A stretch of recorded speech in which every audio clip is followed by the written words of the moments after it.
Okay students, previous lecture के अंदर हम लोगों ने डिस्कस किया था कि वन डायमेंशनल हीट इक्वेशन का डेरिवेशन कैसे होगा, यानी कि what is one dimensional heat equation formulation. तो उस केस में हमारे को ये इक्वेशन मिली थी del U over del T equal to C square del T U upon del X square. Basically ये एक हीट फ्लो प्रॉब्लम है। एक हमारे पास एक एल लेंथ की एक बार है मेटेरियल, किसी मेटल की, जिसके अंदर हीट फ्लो हो सकता है और हम मान के चल रहे हैं हीट फ्लो बाई कंडक्शन, उसमें हीट फ्लो हो रहा है। और कंडीशंस ये थी कि जो भी हीट एक्सचेंज हो रहा है, जो भी हीट फ्लो हो रहा है, इसके एंड पॉइंट से हो रहा है, यानी कि लॉन्गिट्यूड डायरेक्शन में जो उसके एंड पॉइंट्स हैं उनसे हीट फ्लो हो रहा है। यानी कि हीट का जो फ्लो का डायरेक्शन है, if we consider this point A and this point B, तो हीट या तो ए टू बी जा रही है, ए से बी की तरफ जाएगी और बी टू ए की तरफ मूव करेगी, या तो ए डायरेक्शन ए पॉइंट से बी पॉइंट या बी पॉइंट से ए पॉइंट की तरफ। और इसकी जो भी विड्थ है उस डायरेक्शन में कोई हीट एक्सचेंज नहीं है और इंसुलेशन है। उस केस में हमारी एक इक्वेशन आई थी, that is given by this. तो इस इक्वेशन का हमें सॉल्यूशन निकालना है। सॉल्यूशन का मतलब है कि अगर यहाँ पे कोई आर्बिट्री पॉइंट हमने पी लिया है, this point is basically, suppose करो दिस इज पी, तो इस पी पॉइंट पर किसी भी आर्बिट्री टाइम टी पर टेम्परेचर कितना होगा, that is u x T, how much. यह पी पॉइंट कहीं भी हो सकता है इस पूरी बार के ऊपर, और टाइम टेम्परेचर कुछ भी हो सकता है। तो इस इक्वेशन को हमको सॉल्व करना है with the method of separation of variable से।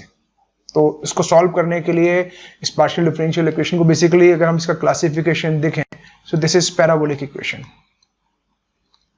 पैराबोलिक इक्वेशन तो हमें इसका सॉल्यूशन चाहिए। तो इसके सॉल्यूशन के लिए कुछ हमें बाउंड्री कंडीशंस हमें और इनिशियल कंडीशंस की जरूरत पड़ेगी। तो वो कंडीशंस क्या है, वो जरूरत है मेरे को। जैसे सपोज करो यहाँ पर अगर देखें तो टी के अंदर ये फर्स्ट ऑर्डर की इक्वेशन है, और अगर हम x के डायरेक्शन में बात करें तो x में ये सेकंड ऑर्डर की हमारी इक्वेशन है। तो total second order in x and first order in t। तो टोटल हमें दो कंडीशंस तो यहां से मिलेंगी और एक कंडीशन हमें यहां से मिलेगी, यानी टोटल तीन कंडीशंस की हमें जरूरत पड़ेगी इस पूरी इक्वेशन को सॉल्व करने के लिए। तो वो कंडीशंस क्या होंगी, तो बेसिकली इस तरह की कंडीशंस को हम दो पार्ट्स में डिवाइड करते हैं। First one is homogeneous boundary conditions और second is non homogeneous boundary conditions. तो ये कंडीशंस क्या हैं, let us see what are these conditions. पहले बात करते हैं होमोजेनियस बाउंड्री कंडीशन की। This is here. Homogeneous boundary condition का मतलब है कि ये जो दोनों एंड पॉइंट हैं, इन दोनों के दोनों पॉइंट पर टेम्परेचर जीरो है। This is zero and this is zero, यानी कि जो हमारा टेम्परेचर प्रोफाइल है इनिशियली जब हमने इस पूरी सिस्टम को स्टार्ट किया, it is given that u 0, t equal to 0 and u l, t equal to 0। मतलब जैसे हमने कहा था u is function of x, t, तो व्हेन x इक्वल टू 0 मतलब ये वाला एंड a पॉइंट पर टेम्परेचर, टाइम चाहे कुछ भी क्यों ना हो, टेम्परेचर इज 0। यानी कि हमने एक बार ली है जिसकी लेंथ l है और उसके दोनों एंड पॉइंट्स पे हमने 0 डिग्री सेंटीग्रेड टेम्परेचर मेंटेन किया हुआ है। This is here. तो ये हो गया x u 0, t equal to 0 and u l, t equal to 0। और एक कंडीशन दी हुई है कि इस बार का कुछ ना कुछ इनिशियल टेम्परेचर था। This temperature is given by u, this is x, 0 equal to some function of x। So what does it mean this, इसका मतलब क्या है कि सपोज करो हमारे पास एक कोई बार थी, हम उस बार को उठा के लेके आए, कहीं रखी हुई थी, कहीं स्टोर में थी, गोडाउन में थी, या कहीं सड़क पे पड़ी थी, या कहीं वर्कशॉप में थी। तो उस बार का कोई ना कोई टेम्परेचर होगा, रूम टेम्परेचर पे होगा, और हो सकता है कि वो टेम्परेचर प्रोफाइल हमारा यूनिफॉर्मली डिस्ट्रीब्यूटेड ना हो। जैसे सपोज करो एक कोई बार है और वो कहीं स्टोर में रखी हुई है, उसका आधा पार्ट धूप में है और आधा पार्ट कहीं ढका हुआ था, तो उसका टेम्परेचर का जो भी डिस्ट्रीब्यूशन है वो इवनली नहीं होगा, हर पॉइंट पर टेम्परेचर अलग होगा। हम उस बार को लेके आए और ऑल ऑफ सडन हमने उसके दोनों एंड पॉइंट्स का टेम्परेचर 0 डिग्री सेंटीग्रेड कर दिया। तो जो सिस्टम बना उस सिस्टम की इक्वेशन तो ये होगी del U over del T is equal to C square del 2U upon del X square, और जो बाउंड्री कंडीशंस हो गई वो बाउंड्री कंडीशंस ये हो गई कि दोनों एंड पॉइंट का टेम्परेचर जीरो है, at x equal to 0 temperature zero है, at x equal to L temperature zero है।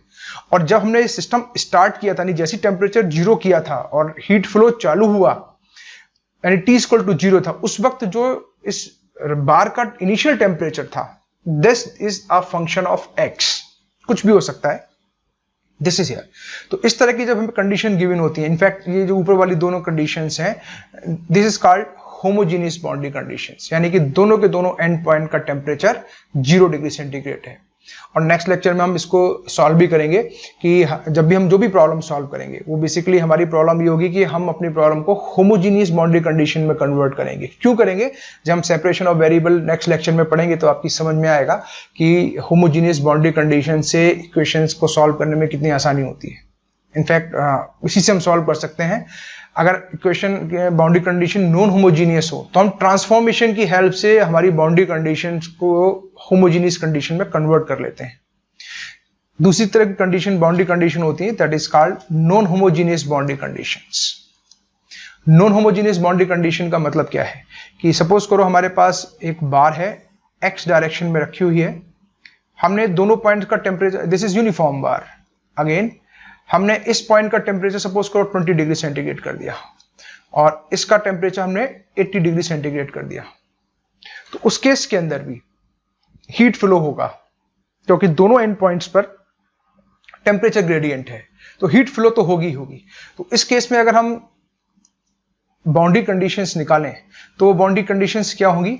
U0, T equal to 20 degree centigrade and L, T equal to 80 degree centigrade. और इनिशियली सपोज करो इस bar का temperature again x, 0 it's some function of x। तो इस तरह की condition that is called non homogeneous condition, यानी कि दोनों एंड पॉइंट का टेम्परेचर इक्वल नहीं है। मैं इसको और जनरलाइज करूं, सपोज करो ये टेम्परेचर अल्फा है और यहां टेम्परेचर बीटा है। अल्फा और बीटा की वैल्यू कुछ भी हो सकती है, मतलब डिफरेंट है, बराबर नहीं है। तो उस केस में जो बाउंड्री कंडीशन बनती है U0, T equal to alpha and L, T equal to beta. और initial temperature again it could be anything, some function of x। तो this is general form of non homogeneous boundary condition. So these two conditions are, this is non homogeneous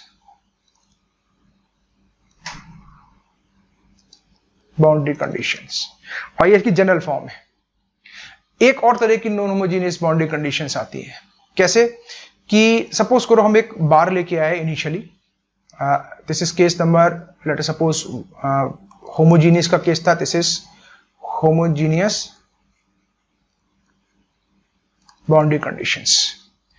तीसरा case है कि suppose करो हमारे पास एक बार है जिसकी कोई ना कोई लेंथ है,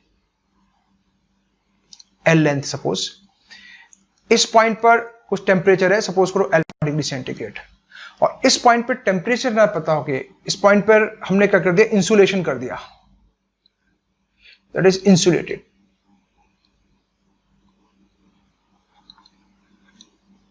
जैसे सपोज करो एक बार लेके आए, इसके ए पॉइंट पर तो हमने कोई टेम्परेचर अप्लाई कर दिया और बी पॉइंट को हमने इंसुलेट कर दिया, यानी कि हीट यहां से फ्लो करके यहां तक तो जाएगी, इसके बाद कोई हीट एक्सचेंज नहीं होगा इस एंड से।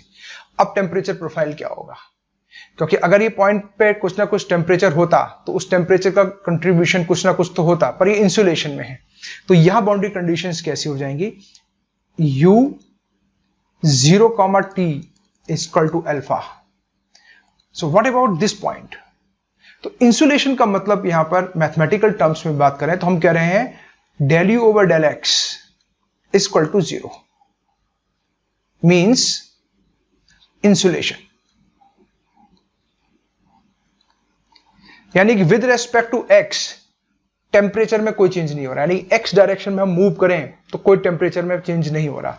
तो यहां पर इस पॉइंट के ऊपर del U over del X की जो वैल्यू है इसको हम ऐसे भी लिख सकते हैं Ux xt equal to 0 means insulation.